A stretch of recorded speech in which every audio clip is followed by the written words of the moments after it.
Bien-aimés frères et sœurs, réveillez-vous. Depuis le début de notre série d'enseignements, nous avons découvert des choses que beaucoup de chrétiens n'avaient jamais pris le temps de vérifier dans leur propre Bible. Nous avons vu que la dîme était donnée aux Lévites, qu'elle était liée au sacerdoce et qu'elle fonctionnait dans l'ancienne alliance. Et maintenant, nous arrivons à la question que beaucoup fuient.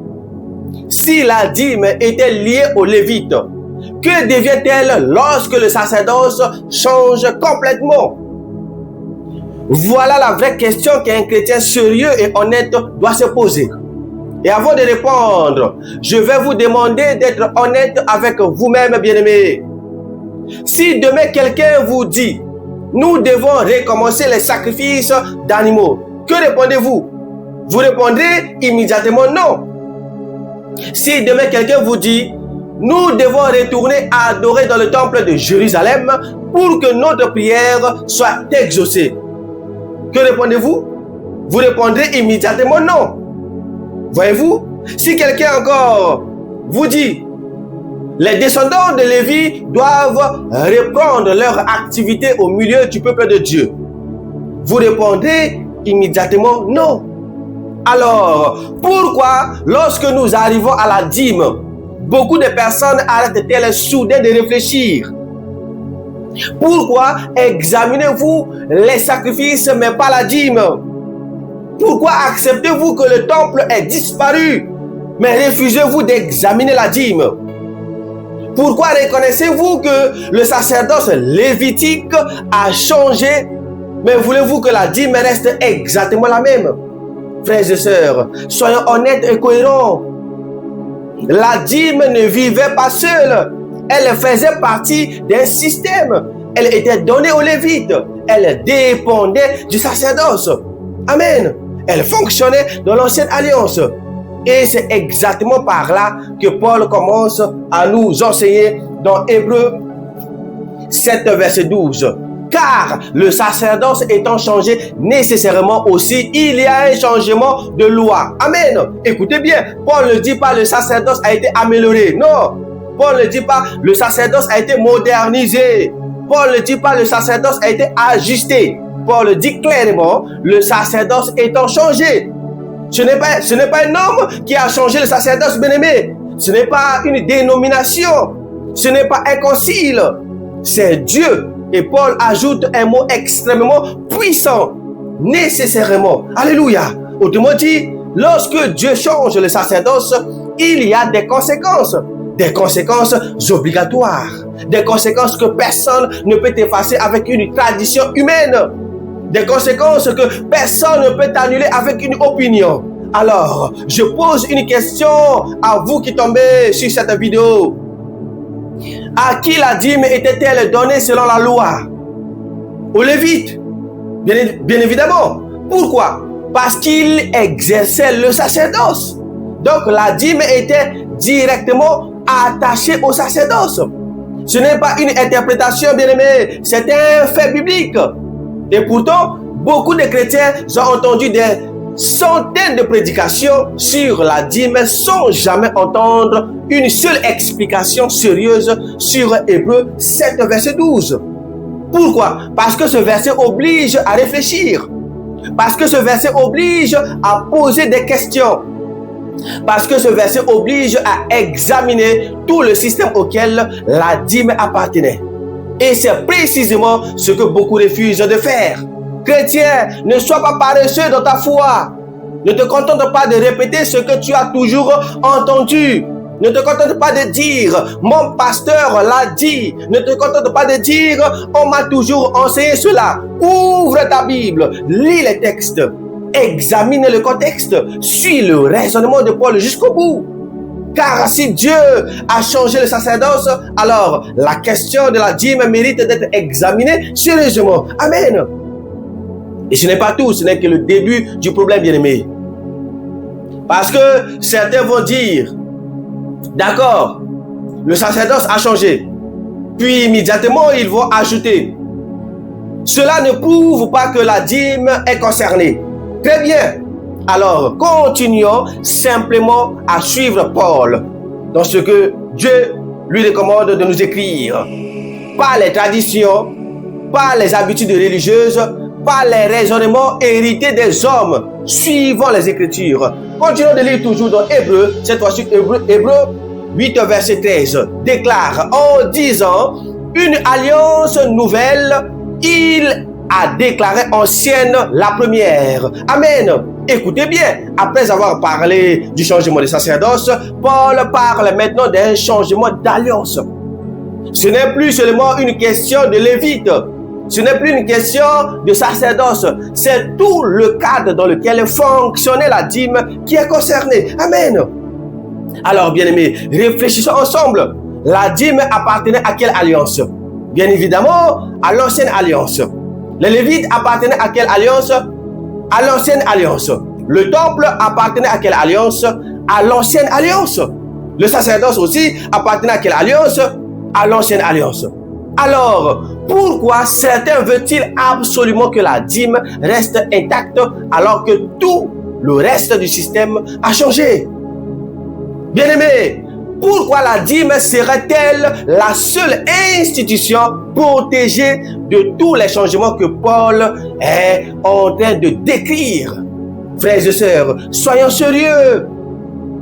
Si quelqu'un accepte que les sacrifices ne sont plus pratiqués, accepte que le temple n'est plus le centre du culte, accepte que le sacerdoce lévitique a changé, mais refuse même d'examiner la question de la dîme, il y a un problème de cohérence ou une ignorance totale. Car on ne peut pas accepter les changements quand ils nous arrangent et les refuser lorsqu'ils touchent nos traditions ou nos intérêts ou nos poches. Voilà pourquoi beaucoup de chrétiens doivent se réveiller. Parce qu'il existe une différence entre croire la Bible et croire ce qu'on nous a toujours dit que la Bible enseigne. Et cette différence est énorme, bien-aimés. Pendant des années, certains ont accepté des affirmations sans jamais retourner au texte. Pourtant, Paul ne nous demande pas de défendre des habitudes religieuses. Paul nous demande de suivre le raisonnement que Dieu révèle dans sa parole. Amen. Alors, je vous pose une question très simple encore. Si Dieu lui-même parle d'une alliance nouvelle et déclare ancienne la première, sur quelle base biblique affirme-t-on que la dîme continue exactement comme avant? Voilà la question, bien-aimés.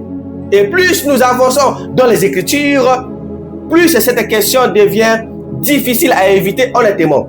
Et le raisonnement de Paul devient encore plus fort. Parce qu'après avoir montré le changement de sacerdoce et le changement d'alliance, il nous explique que Dieu n'a pas simplement remplacé une chose par une autre. Dieu a établi quelque chose de meilleur. Amen. Continuons toujours dans Hébreux. Cette fois-ci, chapitre 8 au verset 6.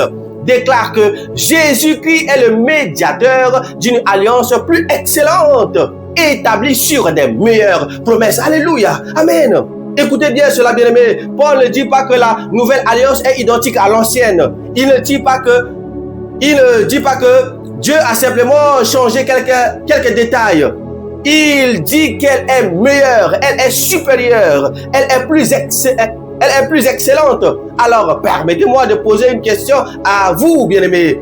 Si Dieu a établi quelque chose de meilleur, pourquoi tant de personnes passent-elles leur temps à regarder derrière elles?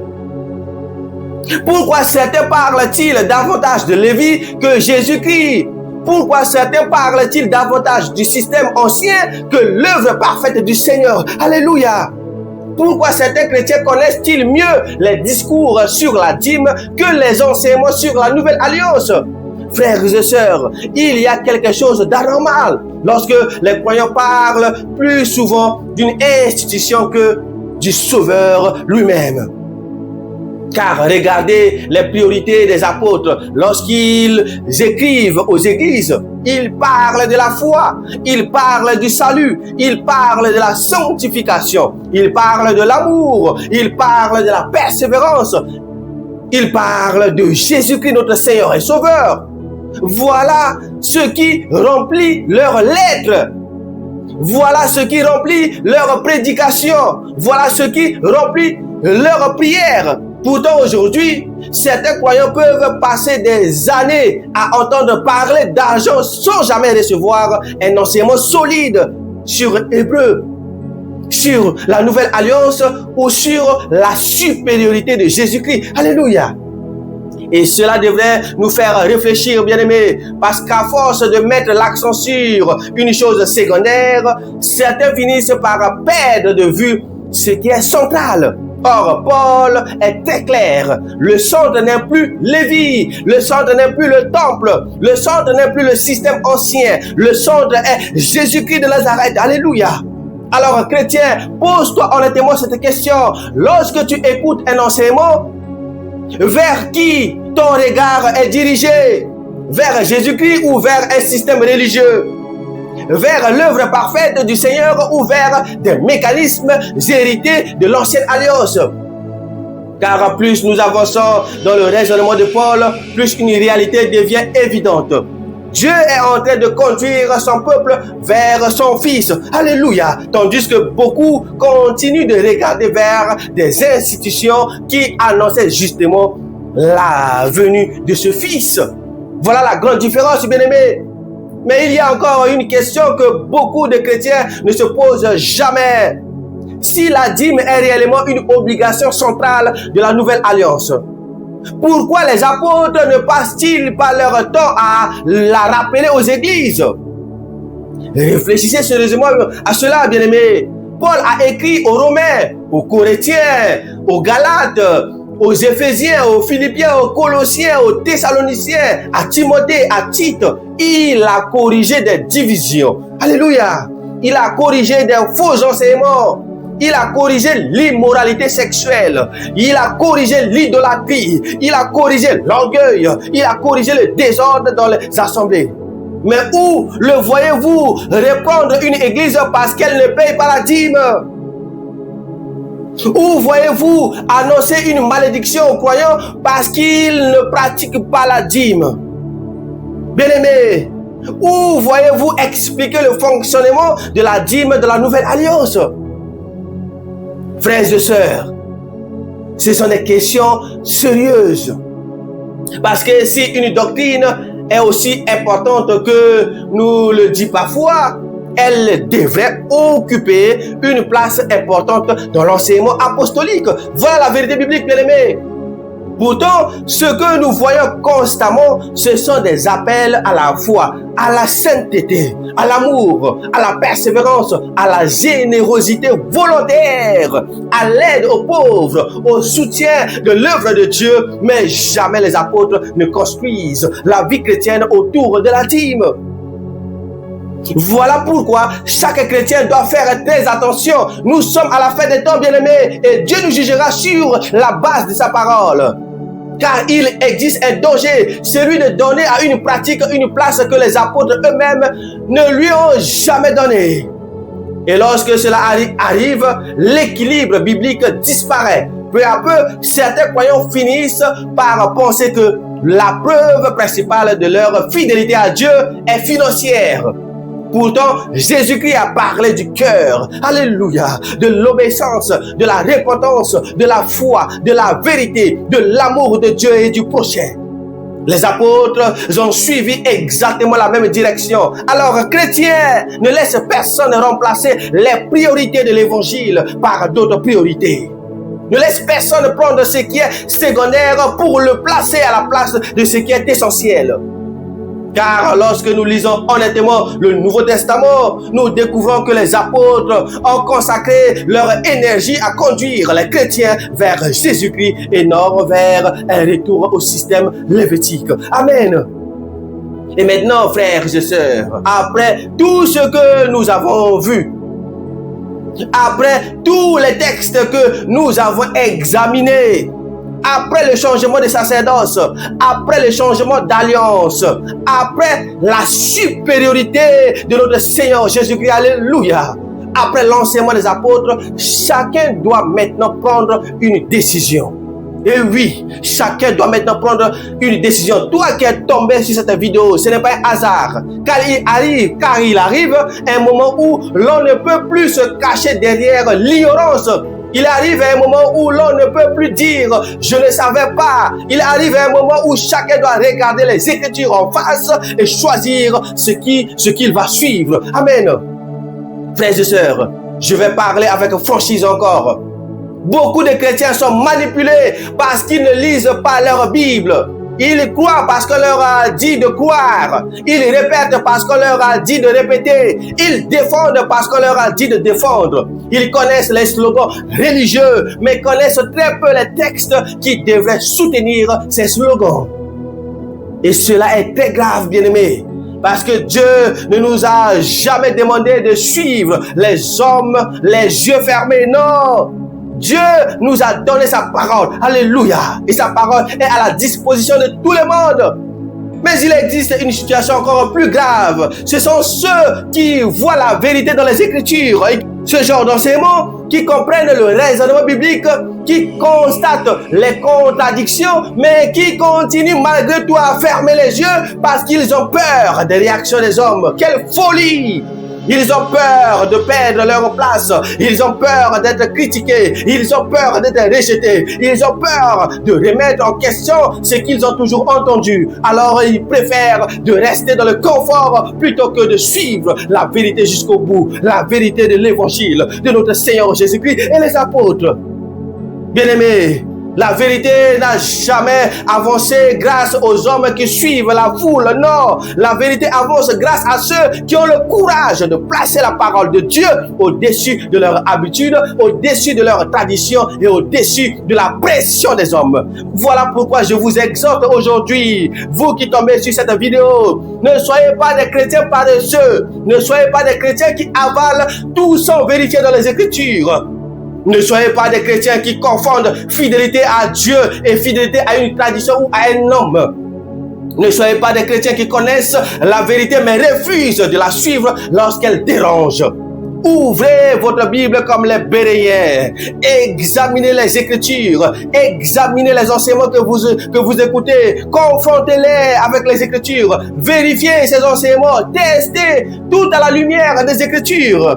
Car au dernier jour, aucun prédicateur ne se tiendra devant Dieu à votre place. Aucun responsable religieux ne rendra compte pour vous. Chacun répondra personnellement de ce qu'il a cru et de ce qu'il a fait de la parole de Dieu. Amen. Alors je vous laisse avec cette question. Lorsque les Écritures parlent clairement, allons-nous suivre la parole de Dieu ou continuer à suivre les traditions des hommes? Que chacun examine honnêtement son cœur devant Dieu. C'était votre frère Rodrigue Simbato Minine. Demeurez toujours bénis dans la paix de notre Seigneur et Sauveur Jésus-Christ.